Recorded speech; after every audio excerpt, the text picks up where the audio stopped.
कैसे हैं आप लोग। मैं राहुल विद्या मंदिर क्लासेज आर्ट हमीरपुर से आपका एक बार फिर स्वागत करता हूं।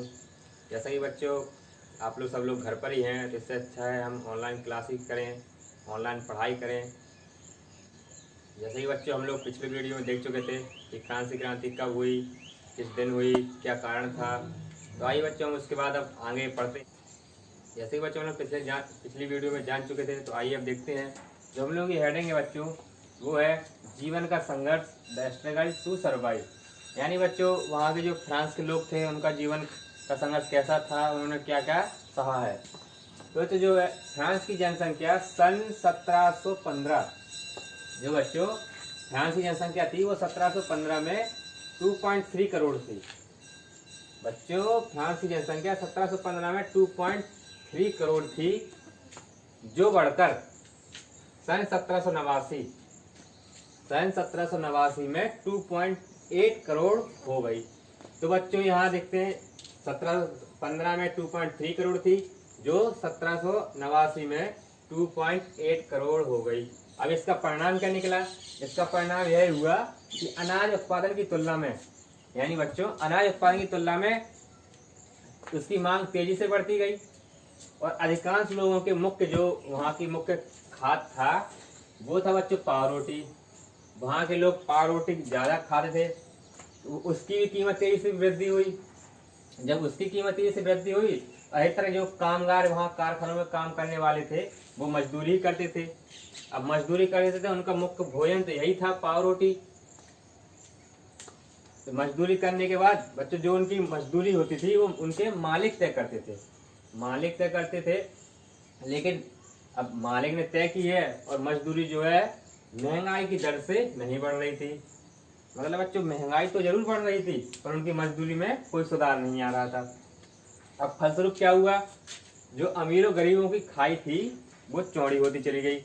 यानी बच्चों अमीरों गरीबों का ग्राफ बढ़ता चला गया, अमीर और अमीर होते गए, गरीब और गरीब होते गए। उसके बाद स्थितियां तब और बदतर हो जाती थी जब क्या है सूखा या ओले के प्रकोप से पैदावार गिर जाती थी।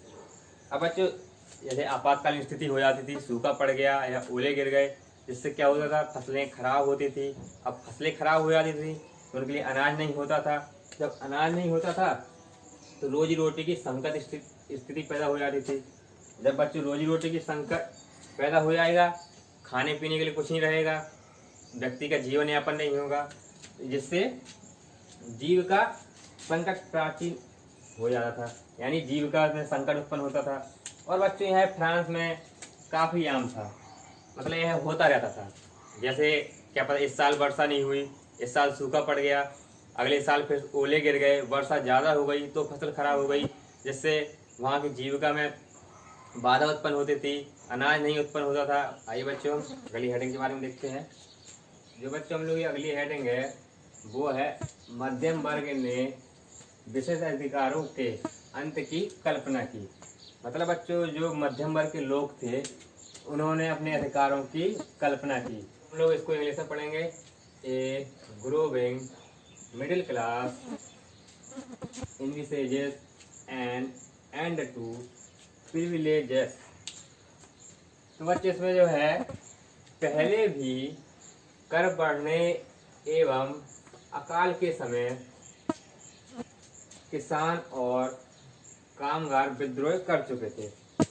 तो बच्चे जब लोग कर बढ़ता था, अकाल पड़ता था, तो जो वहाँ के किसान थे और काम करने वाले मजदूर थे वो लोग विद्रोह कर चुके थे, परंतु उनके पास आर्थिक एवं सामाजिक व्यवस्था में बुनियादी बदलाव लाने के लिए साधन एवं कार्यक्रम नहीं थे। तो बच्चों उस टाइम जो था अब उनके पास ना कोई सामाजिक आर्थिक बदलाव के लिए ना कोई साधन था ना कुछ था, इसलिए वो ज़्यादा कुछ नहीं कर सके। फिर उसके बाद क्या हुआ बच्चों, ये जिम्मेदारी तीसरे स्टेट के उन समूहों ने उठाई जो समृद्ध एवं शिक्षित होकर नए विचारों के संपर्क में थे। इसका क्या मतलब है बच्चों, ये जिम्मेदारी तीसरे स्टेट के, अब तीसरे स्टेट में कौन कौन से थे, जो हमारे मजदूर थे, किसान भाई थे, और बड़े व्यापारी थे और अदालतें, वकील वगैरह थे। तो तीसरे स्टेट के उन समूहों ने उठाई जो समृद्ध एवं शिक्षित, जो बच्चे पढ़े लिखे भी थे और मतलब पैसे वगैरह से भी अच्छे थे, शिक्षित होकर उन्होंने नए विचारों के उन्होंने अपने विचार दिए, नए नए में आ सकते थे। तो बच्चों जो अब तीसरे स्टेट के पढ़े लिखे लोग या समृद्ध शिक्षित होकर लोग थे, उन्होंने अपने नए विचार दिए, जिससे क्या हुआ 18वीं सदी में, यानी जो बच्चों जो सदी चल रही थी 18वीं सदी में एक नए सामाजिक समूह का उदय हुआ। तो बच्चों क्या हुआ 18वीं सदी में एक नए सामाजिक समूह का उदय हुआ, जिसे हम लोग मध्यम वर्ग कहा गया, जिसे बच्चों उस टाइम मिडिल क्लास यानी मध्यम वर्ग कहा गया। और तीसरे स्टेट में जो थे बच्चों सौदागर एवं निर्माताओं के अलावा प्रशासनिक सेवा व वकील जैसे पेशेवर लोग भी शामिल थे। बच्चों हम लोग जैसा जान चुके थे कि तीसरे स्टेट में वकील अदालत लोग भी शामिल थे। तो उनमें सौदागर यानी बड़े व्यापारी हो गए, निर्माताओं जो मतलब बनाते थे कुछ भी यानी व्यापारी समझ लो, और उनके अलावा प्रशासनिक सेवाएं जो शासन के लिए सेवा में थे, वह वकील भी हो गए, जैसे पेशेवर लोग भी शामिल थे। अब बच्चों ये लोग सब क्या थे, ये लोग सब पढ़े लिखे थे। अब पढ़े लिखे थे तो खुले विचारों के थे। अब इनका क्या मानना था, इनका जो मानना था कि समाज के यानी सोसाइटी के बच्चों किसी भी समूह के पास जन्मा विशेष अधिकार नहीं होने चाहिए। उनका बच्चों सही मानना था कि मतलब कोई भी समूह हो, जैसे हम लोग पहले पढ़ चुके थे कि पादरी वर्ग था और कुलीन वर्ग था, उनको एक विशेष अधिकार प्राप्त था कि कोई भी कर लगे उन्हें कोई कर नहीं चुकाना पड़ेगा, इसलिए वो अमीर थे और तीसरे स्टेट के लोग गरीब थे। उन्होंने कहा समाज के किसी भी समूह के पास जन्मा विशेष अधिकार नहीं होने चाहिए। बिल्कुल सही बात कही थी बच्चों। फिर क्या, किसी भी व्यक्ति की सामाजिक हैसियत मतलब उसकी जो समाज में उसकी जो हैसियत है का आधार, उसकी जो वैल्यू होगी, सामाजिक स्थिति होगी, का आधार उसकी योग्यता ही होनी चाहिए। तो बच्चों बिल्कुल सही बात कही थी उन्होंने कि आधार उसकी योग्यता ही होनी चाहिए। अब बच्चों जो उसमें योग्य होगा, उसकी योग्यता जितनी अच्छी होगी तो उसकी सामाजिक हैसियत भी वैसी ही होनी चाहिए। स्वतंत्रता, समान नियमों तथा समान अवसरों के विचार पर, अब बच्चे स्वतंत्रता हुए, समान नियमों एवं समान अवसर जिनको मिलते हैं के विचार पर आधारित समाज की यही परिकल्पना यानी समाज की यानी सोसाइटी की यही परिभाषा जॉन लॉक और जॉन जॉक रूसो, वहाँ बच्चे ये बड़े दार्शनिक थे, एक था जॉन लॉक और एक बच्चे थे जॉन जॉक रूसो, जैसे दार्शनिकों ने प्रस्तुत की। यानी इन दार्शनिकों ने बताया कि समाज में सब लोगों को स्वतंत्र होना चाहिए, समान सबके लिए नियम होने चाहिए, समान सबके लिए अवसर होने चाहिए किसी। तो बच्चों जो मतलब जॉन लॉक और जॉन जॉक रूसो थे, उन्होंने यह अवधारणा दी कि मतलब जो स्वतंत्र सबके लिए स्वतंत्र नियम होने चाहिए, सबको अवसर समान अवसर मिलना चाहिए, सबको अपनी अपनी स्वतंत्रता होनी चाहिए, किसी भी वर्ग को कोई विशेष अधिकार नहीं होना चाहिए। जैसे उन लोगों को पादरी वर्ग हुआ, कुलीन वर्ग हुआ, उन लोगों को यह विशेष अधिकार था कि कोई भी उनको कर नहीं चुकाना पड़ता था। कर यानी टैक्स, कोई भी उनको टैक्स नहीं भरना पड़ता था। और उल्टा गरीब लोग हुए, मजदूर किसान लोगों से वह कर लेते थे। उल्टा कर लेने के बाद उन पे जुल्म करते थे, उनकी मजदूरी नहीं बढ़ाते थे। और किसान लोग थे, अपने मालिकों के में खेती के साथ साथ उनके घर के काम भी करने पड़ते थे। तो बच्चों अब इन दार्शनिकों ने अपनी अवधारणा प्रस्तुत की। तो वहाँ के जो लोग थे, कॉफी सैलून हुआ, गोष्ठियाँ हुई, यानी लोगों की बैठक होती थी, तो वहाँ इन बातों पर चर्चा होती थी। इन बातों पर चर्चा होने के साथ साथ अब वहाँ का जो राजा था लुई 16वां, उसने क्या किया, राज्य के खर्चे को मतलब राज्य के खर्चों को पूरा करने के लिए फिर से कर बढ़ा दिए। अब कर बढ़ाए तो जनता का गुस्सा और भड़क गया, क्रांति की एक और शुरुआत हुई।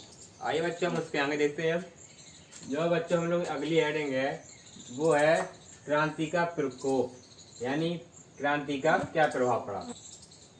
इसके इंग्लिश में पढ़ेंगे हम लोग the outbreak of the revolution. तो बच्चों जो प्राचीन राजतंत्र था उसके तहत फ्रांसीसी सम्राट, जो वहाँ का सम्राट होता था, अपनी मर्जी से कर नहीं लगा सकता था। यानी बच्चों उसको ऐसा कोई अधिकार नहीं था कि भाई अपनी मर्जी से जब चाहा किसी पर कर लगा दिया, किसी पर नहीं लगाया, उसको ऐसा कोई अधिकार नहीं था। इसके लिए बच्चों उसे स्टेट जनरल की बैठक बुलाकर नए करों के अपने प्रस्तावों पर मंजूरी लेनी पड़ती थी। तो बच्चे इसका क्या मतलब था, भाई अपनी मर्जी से कर तो लगा नहीं सकता था, तो इसके लिए उसे स्टेट जनरल की बैठक बुलानी पड़ती थी। अब बच्चों जी स्टेट जनरल क्या है, यह एक प्रतिनिधि सामान्य बैठक है जिसमें लोग अपने मतलब ग्रुपों के अलग अलग ग्रुपों के लोग आकर एक बैठक करते थे, उसमें सम्राट ही सारा निर्णय करता था। उस बैठक को बुलाकर नए करों के अपने प्रस्तावों पर मंजूरी लेनी पड़ती थी। यानी बच्चों वो जो सम्राट था, अब कर लगाया उसने, उसका प्रस्ताव रखा, उसके प्रस्ताव के लिए इस बैठक में आए लोगों से उसको अनुमति लेनी पड़ती थी। फिर क्या बच्चों, जो स्टेट जनरल था एक क्या है, राजनीतिक संस्था थी। यह बच्चों एक राजनीतिक संस्था थी, इसमें सभी लोग प्रतिभाग होते थे। इसमें तीनों स्टेट के अपने अपने प्रतिनिधि भेजते थे। और बच्चों हम स्टेट के बारे में पढ़ ही चुके थे, यह एक उस टाइम की एक श्रेणी थी जिसमें लोगों को बांटा गया था, 3 श्रेणी में बांटा गया था। तो तीनों स्टेट के अपने अपने प्रतिनिधि भेजते थे। अब बच्चों अपने अपने प्रतिनिधि आएंगे, सबके अलग अलग प्रस्ताव रहेंगे, अलग अलग अवधारणा रहेंगी, लेकिन क्या था, जो निर्णय था वह केवल सम्राट ही निर्णय करता था। यानी बच्चों जो उसका डिसीजन निकलेगा लास्ट में, सम्राट ही उसका निर्णय लेगा। बस यही निर्णय लेता था कि बच्चों कब बैठक बुलाई जाए, कब क्या किया जाए, और उसका लास्ट में अंतिम परिणाम भी सम्राट ही देता था। तो बच्चों अब क्या था, जो प्रकोप हुआ उसका क्या प्रभाव पड़ता है वो हमने देखा। इस संस्था की एक बैठक थी, वह अपने हिसाब से कर नहीं लगा सकता था, उसके लिए एक उसे स्टेट जनरल की बैठक बुलानी पड़ती थी। उस बैठक में तीनों स्टेट के प्रतिनिधि आते थे। वह प्रतिनिधि ही उनके सामने वह सम्राट अपना एक कर लगाने का प्रस्ताव था जो अनुमति लेता था उससे, उन लोगों से। तो बस बच्चों इसमें इतना ही। तो आइए बच्चों हम उसके आगे अब देखते हैं। तो बच्चों हम लोगों की अगली हेडिंग है वो है संप्रदा की सामान्य बैठक, यानी meeting of the state general. तो बच्चों हम क्रांति के प्रकोप में देख चुके थे कि वहाँ उसको स्टेट जनरल की मीटिंग बुलानी पड़ती थी। उसके लिए हम आज इसको देखते हैं कि मीटिंग में क्या होता था। बच्चों जो एक फ्रांसीसी सम्राट था लुई 16वां, इसने 5 मई 1789 यानी क्रांति के 2 महीने पहले उसने क्या किया, नए करों को बढ़ाना था उसको, उसके लिए उसने प्रस्ताव डाला। इसके लिए अपने प्रस्ताव को मनवाने के लिए उसने एक स्टेट जनरल की बैठक बुलाई। बच्चों हम लोग स्टेट जनरल पढ़ ही चुके हैं, यह एक प्रतिनिधि सभा थी जिसमें सब लोग आते थे। तो फिर उसमें क्या हुआ, यानी एक बारसाई जगह थी, वहाँ के आलिशान भवनों को सजाया गया। यानी बच्चों बारसाई एक जो जगह थी, वहाँ के जो आलिशान भवन थे उनको सजाया गया बैठक के लिए। और फिर क्या हुआ, पहले और दूसरे स्टेट यानी बच्चों पादरी वर्ग और कुलीन वर्ग ने इस बैठक में अपने 300 प्रतिनिधि भेजे। तो बच्चों जो हम लोगों के पहले और दूसरे वर्ग था यानी पादरी और कुलीन वर्ग, उसने क्या किया, अपने 300 प्रतिनिधि सभा में भेजे। जो उनको कहाँ खड़ा किया गया, उनको आमने सामने की कतारों में बिठाया गया।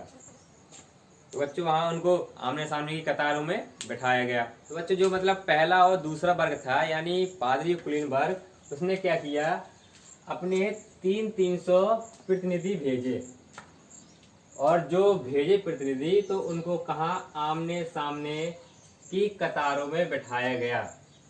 यानी बच्चों सभा में बैठक लगी होगी, वहां उसने अपने 300 प्रतिनिधि भेजे जिनको आमने और सामने की कतारों में लाइन से बैठा दिया गया।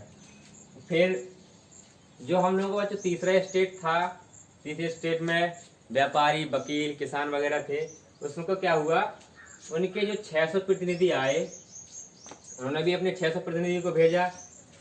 उन 600 प्रतिनिधि को इन पहले और दूसरे प्रतिनिधियों के पीछे खड़ा किया गया।